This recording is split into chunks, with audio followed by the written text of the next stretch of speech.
S'il vous plaît, soyez comme le duvet, soyez comme la plume d'oie des oreillers d'autrefois. J'aimerais ne pas être portefaix, s'il vous plaît, faites-vous léger, moi, je ne peux plus bouger. Elle était belle, belle comme le lever de soleil sur la colline, fraîche comme l'haleine du petit jour.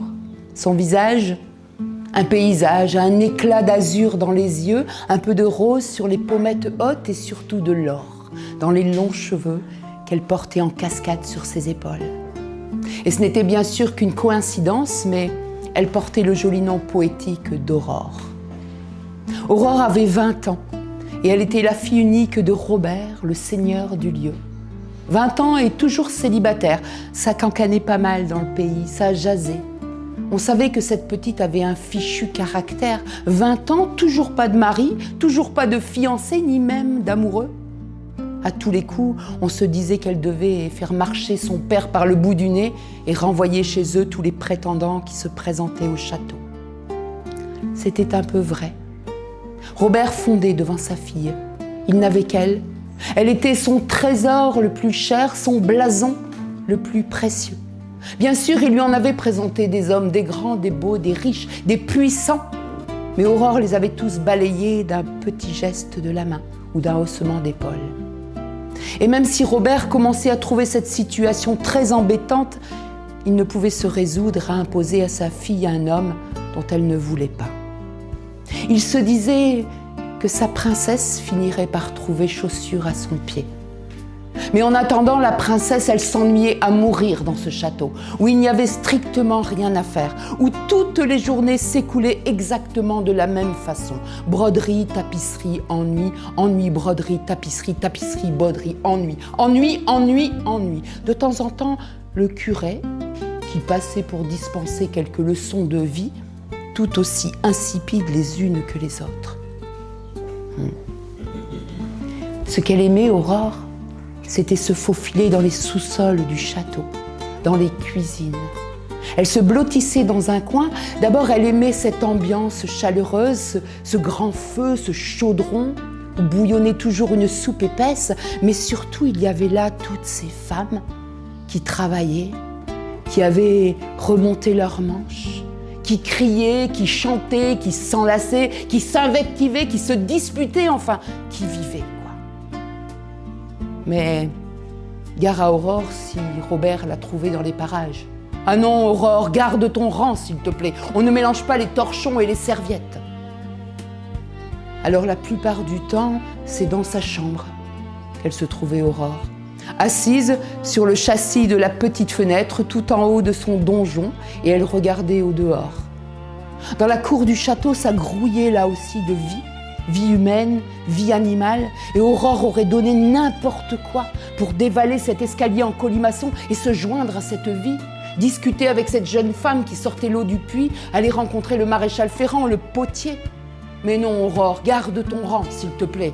On ne mélange pas les torchons et les serviettes. Et puis, au-delà de la cour, il y avait le domaine de son père.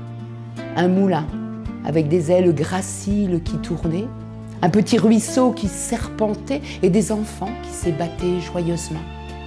Du haut de sa fenêtre, si elle fermait les yeux, Aurore, elle pouvait presque sentir les gouttelettes d'eau sur sa peau. Et elle en frémissait de plaisir.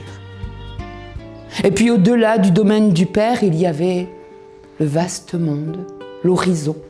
Ce monde qu'elle ne connaîtrait probablement jamais. Et quand elle pensait à ça, Aurore, ça lui faisait comme une boule au fond du ventre. Un mélange de colère, de rage, de résignation parfois, mais surtout d'immense chagrin.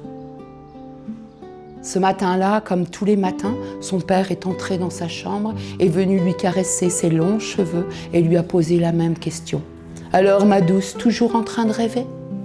Et Aurore s'est jetée au cou de son père et comme tous les matins, elle lui a demandé si elle pouvait peut-être juste franchir le... Il l'a fait taire, d'un doigt sur la bouche. Je sais ce que tu vas me demander, Aurore. Tu me l'as demandé 1000 fois, mais c'est non. Ta place est ici, au creux de moi, en attendant qu'un homme te prenne au creux de lui. Et puis, Aurore, n'oublie jamais que tu n'es qu'une femme. N'oublie jamais ça. Mais ce matin-là, son père a ajouté « Ce soir, c'est fête au château Aurore, et je voudrais te présenter quelqu'un. Non, ne dis rien, je suis sûre que celui-là va te plaire. » Aurore a haussé les épaules.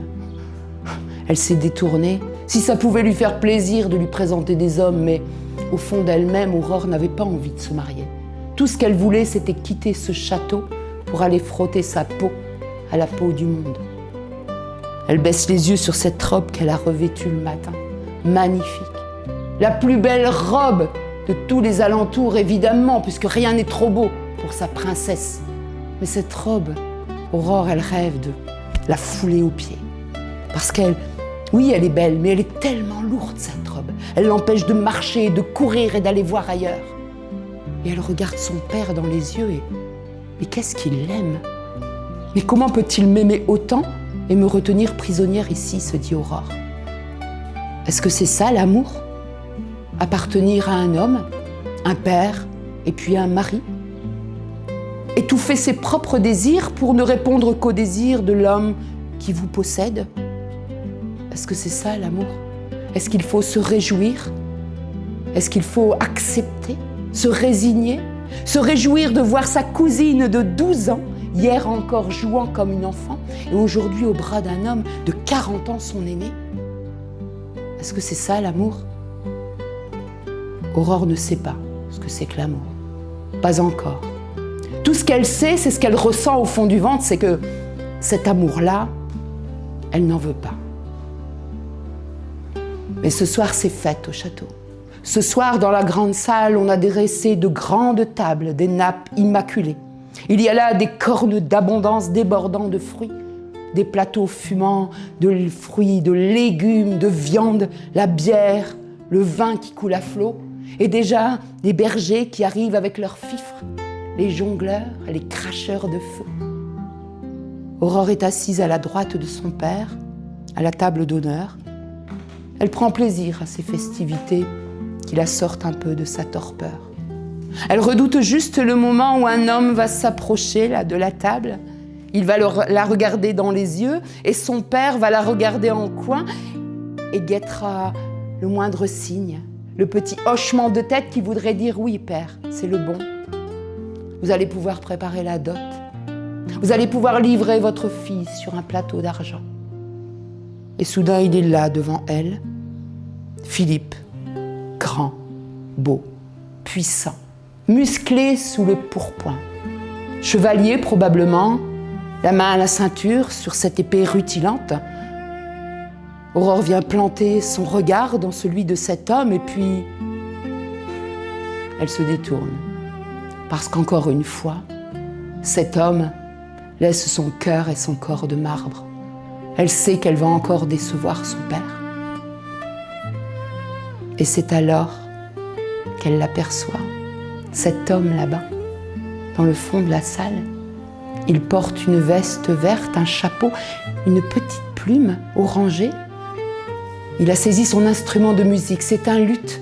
Aurore s'est levée sous le regard sidéré de son père. Elle a traversé la salle comme aimantée par cet homme. Elle s'est arrêtée à quelques pas et il s'est mis à chanter. C'était une chanson d'amour qui parlait de la douleur de l'absence, qui parlait de la joie des retrouvailles. Et pour la première fois, Aurore a senti en elle des digues se fissuraient et des torrents de bien-être l'envahir, comme si cette poésie venait de la toucher en plein cœur. Le musicien a baissé son instrument. Autour d'eux, les cris et les rires ont repris, mais ces deux-là, ils étaient comme seuls au monde. Et quand le troubadour a quitté la salle, Aurore l'a suivi. Ils se sont retrouvés dans la cour du château, sur les pavés brillants. Il y avait là dans le ciel une petite lune rousse, des milliards d'étoiles. Ils se sont regardés encore intensément, sans se parler, parce que les mots semblaient bien inutiles quand le langage du corps parle. Mais quand Aurore a vu l'ombre de son père se profiler, très vite elle a touché la joue du troubadour comme une promesse et elle est montée dans sa chambre. Elle s'est allongée et elle a attendu. Des heures. Que cesse la dernière note de musique. Que se taise le dernier cri, le dernier rire. Alors tranquillement, elle a descendu l'escalier en colimaçon, elle a traversé la cour du château, elle s'est dirigée vers les écuries, là où sont logés les troubadours de passage. Elle ne savait pas ce qu'elle faisait. C'était plus fort qu'elle.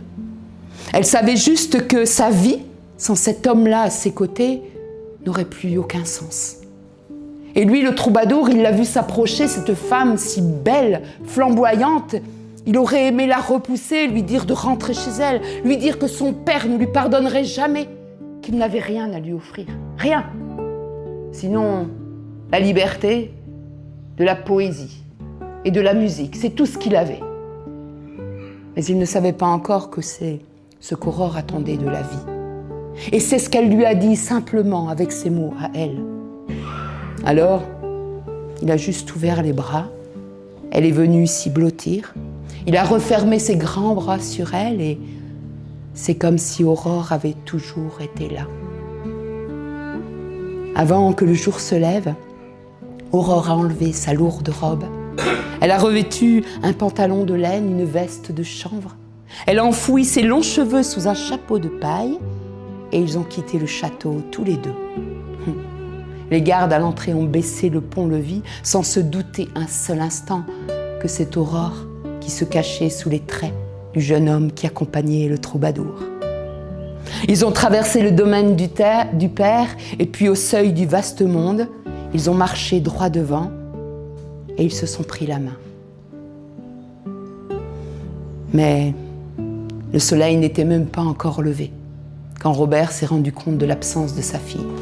Bien sûr qu'il a compris tout de suite, ce troubadour de malheur. Il a convoqué tous les cavaliers qu'il pouvait, 18. Ils sont partis dans toutes les directions, 18 cavaliers contre 2 fugitifs à pied. Ils n'avaient aucune chance de s'en tirer. Le soleil n'était même pas encore haut dans le ciel qu'ils ont été rattrapés et ramenés au château. Aurore installée sur la selle du cheval, le troubadour traité un petit peu moins galamment à la pointe de l'épée. Et Robert les attendait assis à la grande table de la salle à manger, un peu comme un roi est assis devant un tribunal.